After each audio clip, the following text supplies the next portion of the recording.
চীনের রাস্তায় দেখা যাচ্ছে এইরকম বড় বড় গর্ত, কিন্তু কেন? বিকজ অর্ধেক চীন জলের তলায় ডুবে যেতে চলেছে এবং এখন থেকেই তার এই সমস্ত লক্ষণ দেখা দিতে শুরু করেছে। বাট তার সঙ্গে রাস্তার গর্ত দেখা যাওয়ার কি সম্পর্ক রয়েছে? আজকের ভিডিওতে আমরা সেটাই জানব। দেখুন, চীন হলো এশিয়ার বৃহত্তম দেশগুলির মধ্যে একটি এবং চীন জনসংখ্যার দিক থেকে রয়েছে ঠিক ভারতের পরেই। চীনের এই বেশি জনসংখ্যাই চীনের জলের তলায় যাওয়ার কারণ হয়ে দাঁড়াবে। কিন্তু কিভাবে? যে দেশে জনসংখ্যা বেশি হয় সেই দেশে বড় বড় বিল্ডিংস, রাস্তাঘাট ইত্যাদি বেশি তৈরি হয়, রাইট? আর এর সাথে সাথে ব্যবহার করা হয় প্রচুর পরিমাণে আন্ডারগ্রাউন্ড ওয়াটার, অর্থাৎ ভূগর্ভস্থ জল।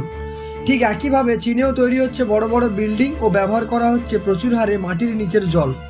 2024 সালের অর্থাৎ এই বছর 18 এপ্রিল তারিখে একটি রিসার্চ পেপার পাবলিশ করা হয়, যেখানে বলা হয়েছে চীনের রাজধানী বেজিং সহ প্রায় অর্ধেক চীন 2120 সালের মধ্যে চলে যাবে জলের তলায়।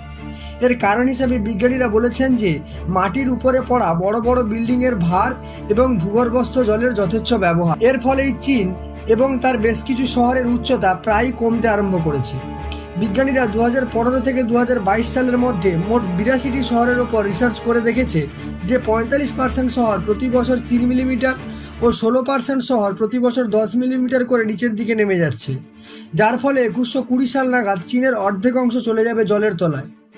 ভিডিওটি ভালো লাগলে অবশ্যই চ্যানেলটি সাবস্ক্রাইব করে দিও, আর দেখা হবে নেক্সট ভিডিওতে।